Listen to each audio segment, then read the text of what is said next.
One summer, a new kid moved into town and found himself in over his head, until a group of boys, a dusty baseball field, and one unforgettable game changed everything. The Sandlot, released in 1993, wasn't just a movie about baseball. It was about friendship, growing up, and those long summer days we wish would never end. Now, over 30 years later, let's take a look at the cast, then and now, and see where their journeys have taken them. First up, we have Scotty Smalls, the nervous new kid on the block who didn't know the first thing about baseball, but just wanted a place to belong. His wide-eyed innocence, clumsy charm, and determination to fit in made him the perfect lens through which we all remembered the awkwardness of childhood. By the end of the film, though, Smalls wasn't just the kid who didn't know how to throw. He became part of the team, and part of something bigger. Smalls was played by Tom Guiry, who was just 11 years old when he took on the role that would forever define his career. That one performance cemented him as a piece of pop culture history. After The Sandlot, Tom continued acting, appearing in films like Black Hawk Down, Mystic River, and The Revenant. Now 43, Tom's life has had its ups and downs. He's kept working steadily in film and TV, though not always in the spotlight, and he's also faced some struggles off-screen. Still, for millions of fans, he'll forever be remembered as Scotty Smalls, the kid who reminded us that sometimes all it takes is one summer, one group of friends, and one dusty baseball field to change your life forever. Moving on, we have Hamilton Ham Porter, the wisecracking, larger-than-life catcher who could turn any moment into a joke. Whether he was taunting batters at home plate, trash-talking with a grin, or delivering that legendary "You're killing me, Smalls" line, Ham was the kid who made The Sandlot unforgettable. He wasn't just funny, he was fearless in his own way, teaching us that confidence sometimes comes from laughing the loudest. Ham was played by Patrick Renna, who was just 13 when he stepped onto that dusty field and stole nearly every scene he was in. His comedic timing, that mischievous smirk, and his ability to balance humor with heart made him the perfect Ham. Now 46, Patrick has fully embraced the role that made him a fan favorite. He's stayed active in Hollywood with films and TV appearances, but what fans love most is how much he loves The Sandlot. He often shares memories, reunites with his castmates, and even introduces the movie to his own kids. In many ways, he's kept the spirit of Ham alive for generations. For fans, Ham isn't just a character. He's that childhood friend who made you laugh when you needed it most. And through Patrick, he's proof that some roles never fade. They just grow sweeter with time. Up next is Timmy Timmons, The Sandlot's resident builder and big thinker. He was the kid always coming up with wild plans, whether it was trying to outsmart the beast or building something out of whatever scraps he could find. Timmy might not have been the loudest or the funniest in the group, but he had imagination, and that made him stand out. Every crew of kids had a Timmy, that one friend who thought they could engineer their way out of any problem. Timmy was played by Victor de Mattia, who was only 13 when the movie came out. By then, he'd already made a name for himself with roles in shows like Family Ties and Different Strokes, and even appeared alongside Tom Hanks in Turner and Hooch. But The Sandlot gave him his most unforgettable role, one that cemented him as part of childhood nostalgia for an entire generation. Now 44, Victor has stepped away from the bright lights of Hollywood, but he hasn't stepped away from the fans. He's been a regular at reunion events and podcasts, always happy to share stories from the set and keep that Sandlot spirit alive. To audiences, he'll forever be remembered as Timmy, the kid with a tool in his hand, a dream in his head, and a summer that never seemed to end. Up next is Kenny De Nunez, the pitcher who gave The Sandlot its heartbeat. Every game needed him on that mound, winding up with that smooth confidence that made it feel like baseball was more than just a game. It was magic. Kenny wasn't the clown of the group, he wasn't the show-off, but he was the steady hand, the dependable one, and that made him unforgettable.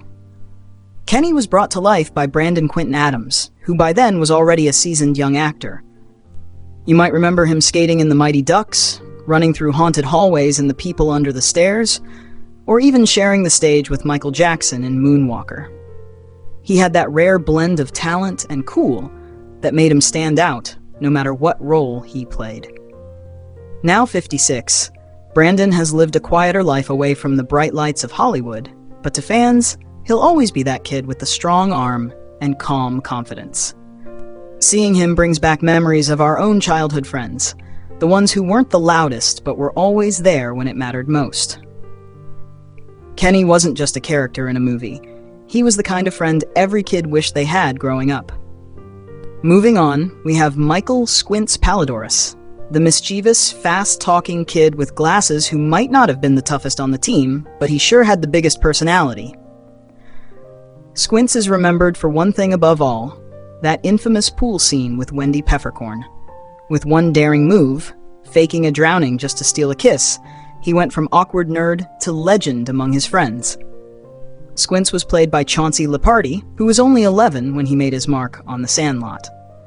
That single role made him unforgettable, but Chauncey didn't stop there. He popped up in The Big Green, Gilmore Girls, and a handful of other projects, becoming a familiar face for fans of 90s TV and film.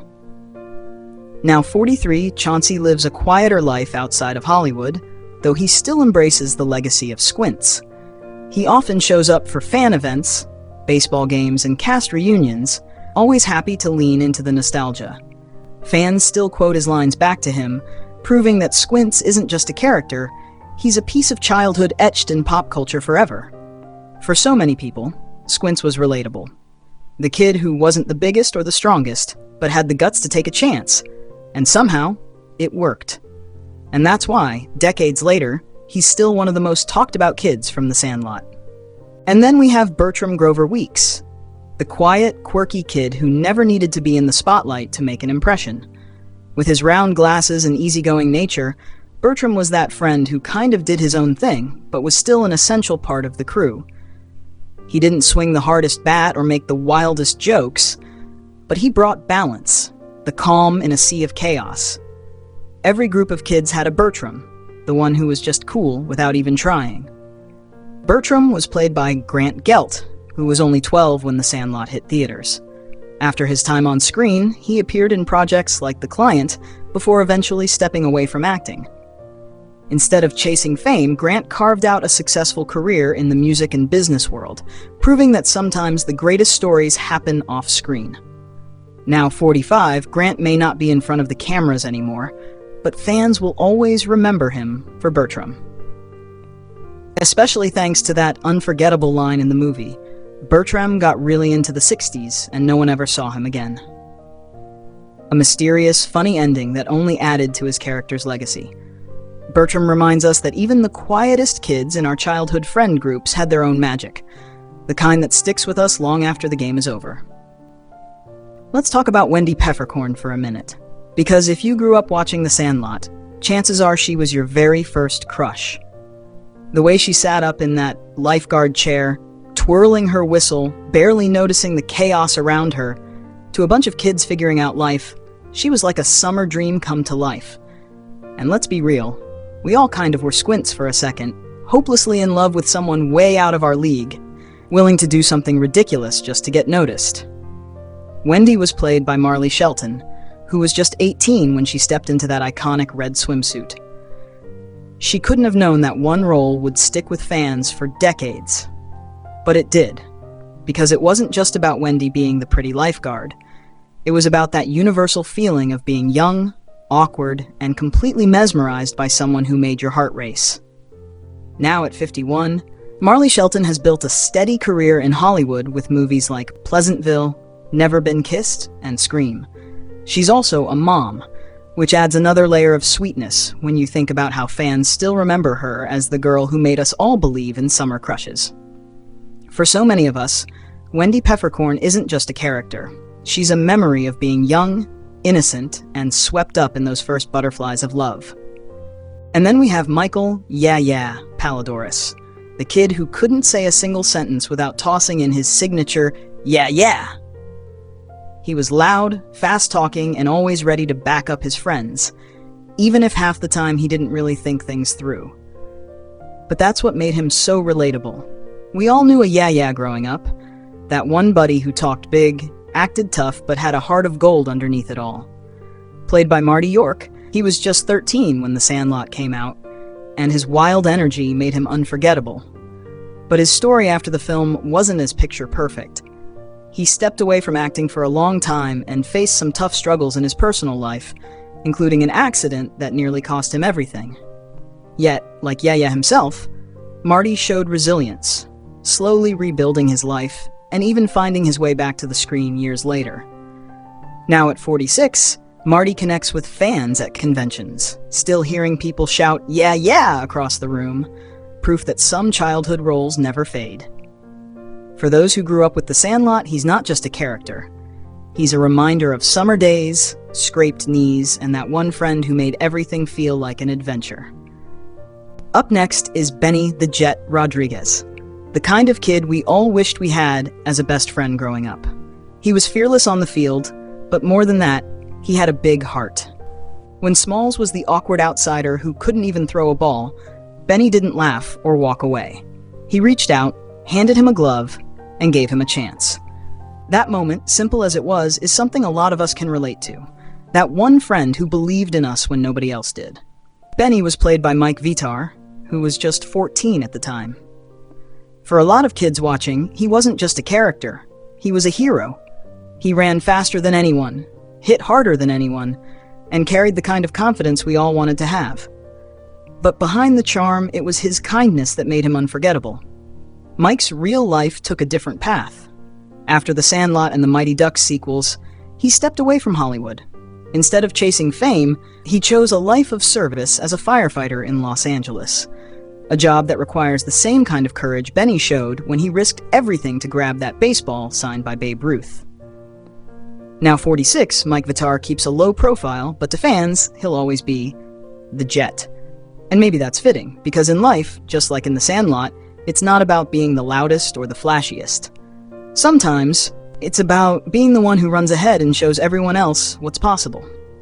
Moving on is Tommy Timmons, the youngest of the Timmons brothers, and the kid everyone remembers by his nickname, Repeat. Why?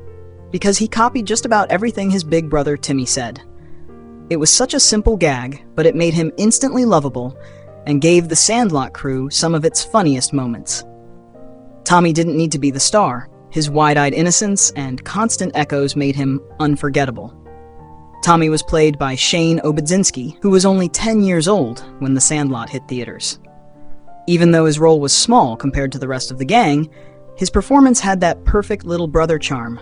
Sweet, goofy, and always tagging along. After the movie, Shane stepped away from acting, choosing a quieter life away from Hollywood. Now 42, Shane still pops up at the occasional reunion, where fans light up at the chance to see him. Because to so many, Tommy wasn't just Repeat. He was a reminder of sibling bonds, childhood summers, and that one little brother who just wouldn't stop copying everything you said. We can't forget James Earl Jones, the unforgettable Mr. Myrtle, the blind man who owned the yard the kids feared more than anything. At first, he seemed scary, almost like a ghostly figure in their neighborhood lore. But when the boys finally met him, they discovered the truth. He was kind, wise, and full of stories about the game they loved. That moment turned fear into friendship, and it showed us that sometimes the people we're most afraid of are the ones who end up teaching us the most. James Earl Jones brought that character to life in a way only he could. His voice alone carried the weight of history, the same voice that gave us Darth Vader and Mufasa. He didn't need to shout or perform wildly, just a few words from him, and you felt them in your bones. Jones passed away in 2024 at the age of 93, and it was a heartbreaking loss. He wasn't just an actor, he was a storyteller, a man whose voice became part of our childhoods. And in The Sandlot, even in a small role, he reminded us that behind every legend, behind every fear, there's often just a human being waiting to connect. And finally, we have Bill, Scotty Small's stepdad, the man who unknowingly set the whole adventure in motion. At first, Bill came across as strict, a little distant, and honestly intimidating to a kid like Scotty. But beneath that tough exterior was a father figure who would eventually become a huge part of Smalls' life. It was Bill's baseball, the one signed by Babe Ruth himself, that rolled into the Beast's yard and sparked the wildest summer the Sandlot kids would ever have. Without Bill, there might not have been a story at all. Bill was played by the legendary Denis Leary, who was 36 when The Sandlot hit theaters. Known for his sharp wit, stand-up comedy, and later his role on the hit show Rescue Me, Leary brought a grounded seriousness to the character that balanced the kid's chaos perfectly. Now 67, Denis Leary has enjoyed a long, successful career, both in front of the camera and as a comedian. But for Sandlot fans, he'll always be remembered as Bill, the stepdad who went from feeling like a wall in Scotty's life to being the bridge that helped him finally feel at home. The Sandlot wasn't just about baseball. It was about childhood, friendship, and summers we'll never get back. As Babe Ruth said, "Heroes get remembered, but legends never die." And The Sandlot? That legend will live forever. If you enjoyed this video, don't forget to leave a like and drop a comment to support the channel.